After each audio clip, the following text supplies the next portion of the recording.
En la historia de México hay episodios que la memoria oficial intenta sepultar, como si la verdad fuera demasiado incómoda, demasiado peligrosa para salir a la luz. 3 sucesos teñidos de sangre y misterio que permanecen en la penumbra, con más preguntas que respuestas, hoy serán mostradas a ti. Pues a pesar de haber pasado años y de que cientos de creadores de contenido e incluso periodistas han hablado de ellos, siguen siendo a día de hoy horrorosos. Hoy vamos a recorrer lugares donde el silencio grita y el miedo parece haberse instalado para siempre. La plaza donde cayeron disparos que nunca se detuvieron. El mitin de un disparo que cambió el destino de un país. Y un contenedor de basura donde alguien fue dejado a morir y cuya verdad emergió 25 años después. Estas no son solo 3 historias de crímenes. Esto es la historia de México, un país enfrentando sus propios demonios. Así que prepárate, porque aquí viene el primer caso.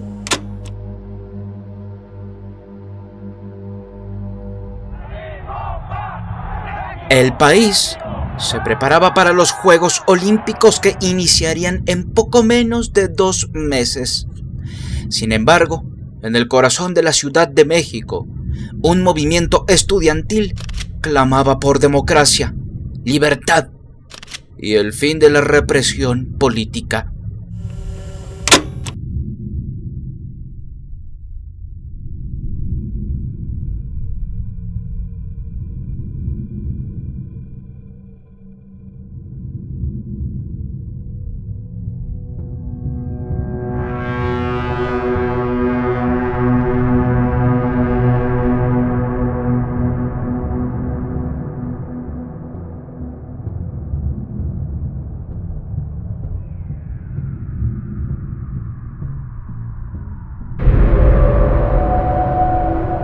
La tarde del 2 de octubre del año 1968, desde temprano, miles de estudiantes, profesores, obreros y ciudadanos se congregaron en la Plaza de las Tres Culturas, un lugar cargado de historia y paradojas, ruinas prehispánicas, un conjunto habitacional moderno y edificios gubernamentales.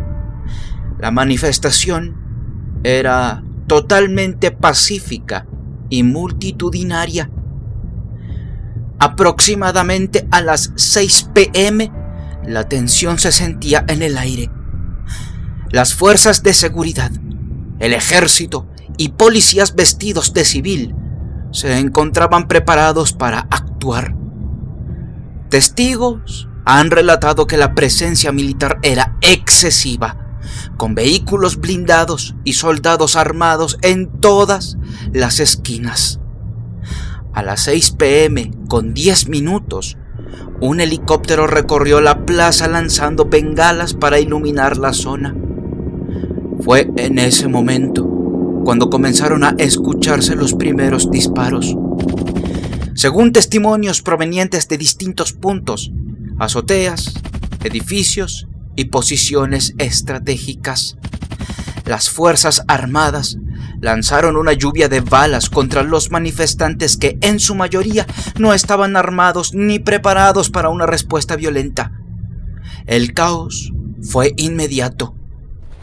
Gritos, personas corriendo desesperadas, cuerpos cayendo, niños y mujeres atrapados en medio del fuego cruzado. El Batallón Olimpia, un grupo de élite encargado de operaciones encubiertas y de represión, estaba infiltrado entre la multitud, usando armas no oficiales para causar confusión y miedo.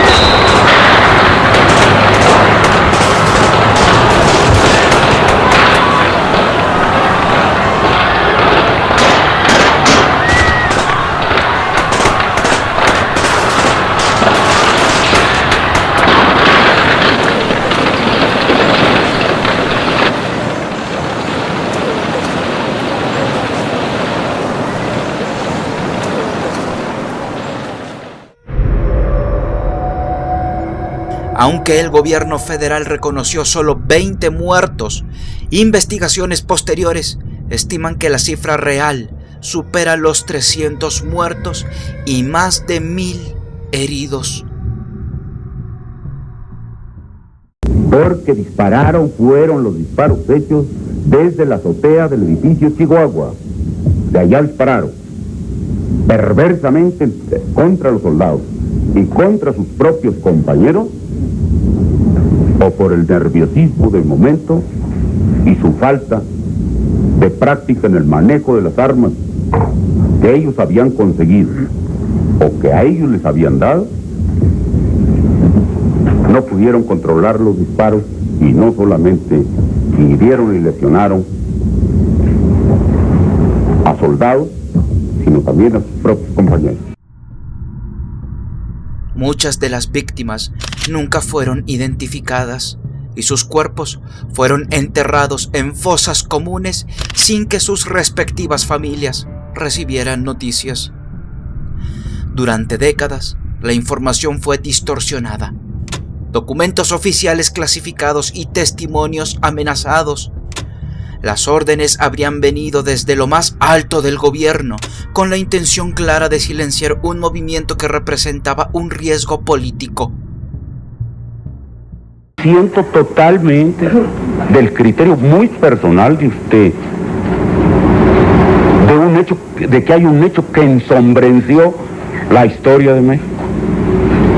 Hay un hecho que ensombreció la historia de unos cuantos hogares mexicanos. Yo le puedo decir a usted que estoy muy, muy contento de haber podido servir a mi país en tantos cargos como lo he hecho. Estoy muy orgulloso de haber podido ser presidente de la República y haber podido así servir a México. Pero de lo que estoy más orgulloso de esos 6 años es del año de 1968, porque me permitió servir y salvar al país. Les guste o no les guste, con algo más que horas de trabajo burocrático, poniéndolo todo, vida, integridad física, horas, peligros, la vida de mi familia, mi honor, el paso de mi nombre a la historia. Todo se puso en la balanza. Afortunadamente salimos adelante. Esa pregunta sigue sin una respuesta definitiva. Algunas versiones hablan de provocadores armados que buscaban justificar la masacre. Otras señalan que la misma fuerza pública inició la agresión sin provocación.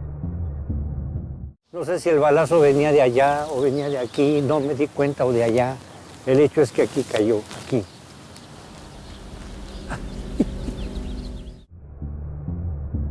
El 2 de octubre dejó una herida abierta en la historia de México.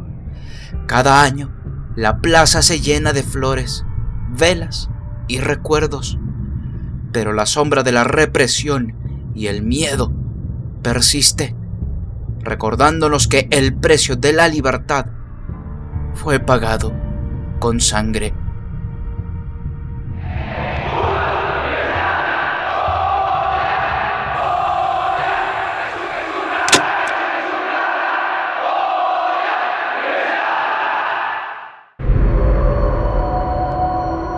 Luis Donaldo Colosio Murrieta, candidato oficial del Partido Revolucionario Institucional a la presidencia de México, era visto como la esperanza de un cambio. Tras años de crisis económica y cuestionamientos al sistema político, su discurso prometía reformas profundas. La mañana del 23 de marzo del año 1994, Colosio visitaba la colonia Lomas Taurinas, una zona popular y de alta marginación en Tijuana.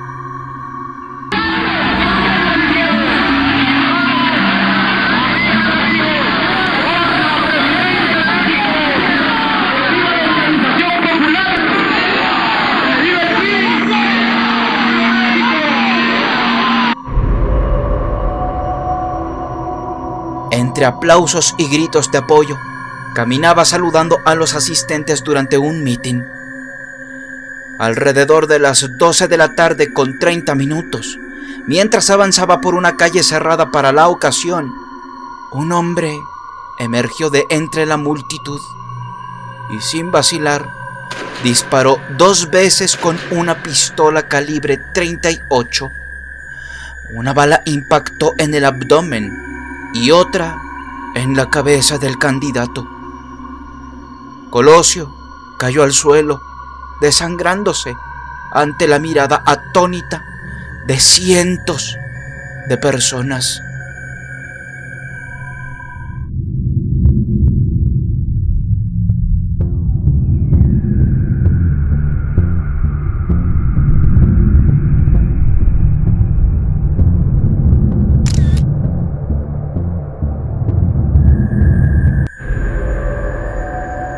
Mario Aburto Martínez fue capturado inmediatamente en el lugar. Su declaración fue confusa y contradictoria desde el inicio. A pesar de las evidencias, hubo irregularidades que despertaron sospechas. Vean que están por caérseme el arma, porque no cabía aquí. Entonces sigo caminando y es cuando saco el arma. Numerosos expertos, periodistas y familiares han denunciado la falta de transparencia de la investigación. Las pruebas periciales fueron manipuladas, testigos desaparecieron y la autopsia presentó contradicciones. Algunos sostienen que Aburto fue un chivo expiatorio, víctima de torturas para confesar un crimen que no cometió. De hecho, se dice incluso a día de hoy que este asesinato fue cometido por 2 armas diferentes, una que disparó a la cabeza y otra en el abdomen. El gobierno negó cualquier conspiración y se mantuvo firme a la versión oficial: un asesino solitario y sin motivaciones políticas. Santicona me vas a ver en una figura de cera, fuego. Contestaban la voz que no, así mismo le dijo que si quería le podía enseñar, ya que él tenía amplio conocimiento en el manejo de armas de fuego. Pero documentos filtrados, investigaciones independientes y testimonios revelan la existencia de intereses ocultos, sectores del propio PRI que veían en Colosio un riesgo para sus privilegios. A 30 años, el asesinato de Colosio sigue siendo un enigma sin resolver completamente. Su muerte marcó un antes y un después en la política mexicana, pero también abrió la puerta a teorías oscuras y peligrosas. El eco del disparo aún resuena en la memoria colectiva, recordándonos que en la política, la verdad muchas veces queda oculta tras un velo de sombras.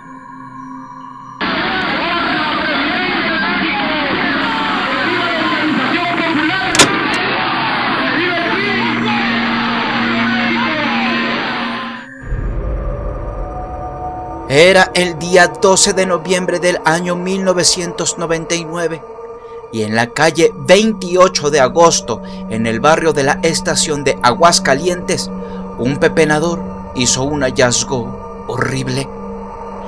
Dentro de un contenedor de basura, una caja de cartón que ocultaba un secreto macabro fue hallada por este.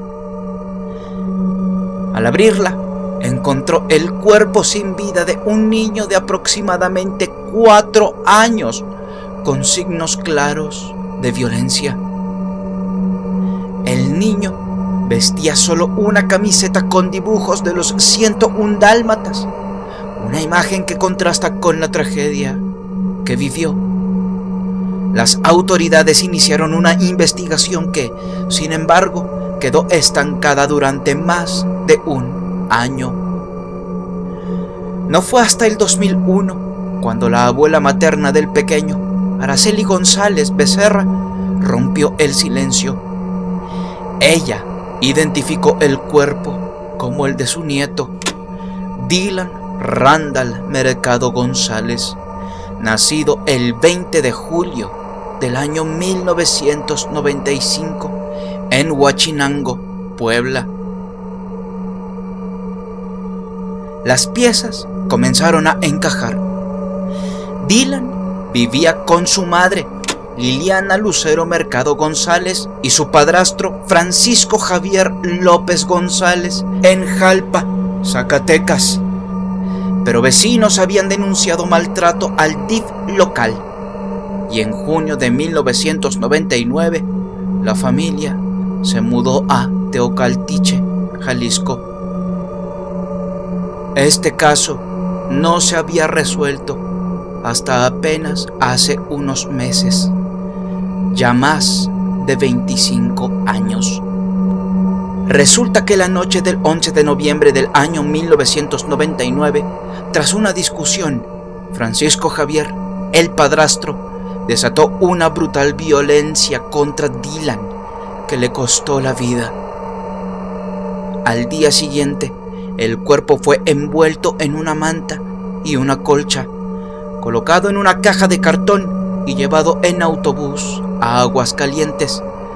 Desde la central camionera, un taxi lo condujo hasta la calle 28 de agosto, donde la caja fue abandonada, dejando el cuerpo del niño como un oscuro secreto entre la basura, hasta que llegó aquel vagabundo. Los padres huyeron, desapareciendo en un rastro que los llevó por Guanajuato, Chiapas y finalmente a Chetumal, Quintana Roo, donde vivieron con identidades falsas durante años. Las autoridades siguieron pistas y reunieron testimonios, hasta que finalmente, el 5 de enero del presente año 2025, fueron capturados.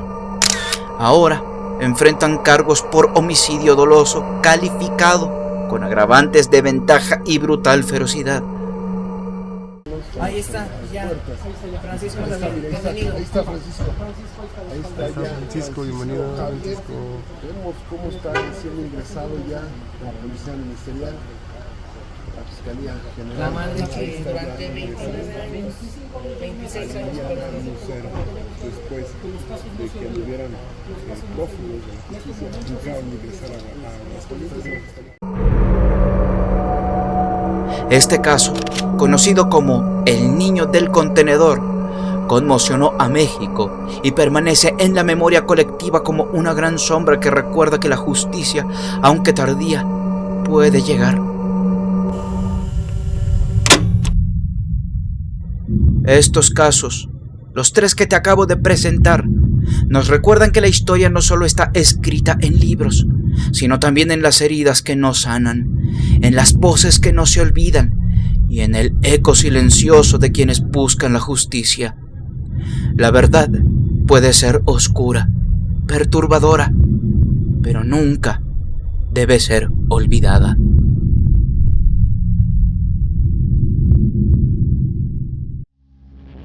Si el video te pareció interesante, apreciaría mucho tu like. Aquí te dejo otros videos que pueden ser de tu agrado. Sígueme en mis redes sociales para que estemos en contacto. Los links están en la descripción. Soy Davo Balcrat y fue un placer haberte acompañado esta velada. Hasta pronto.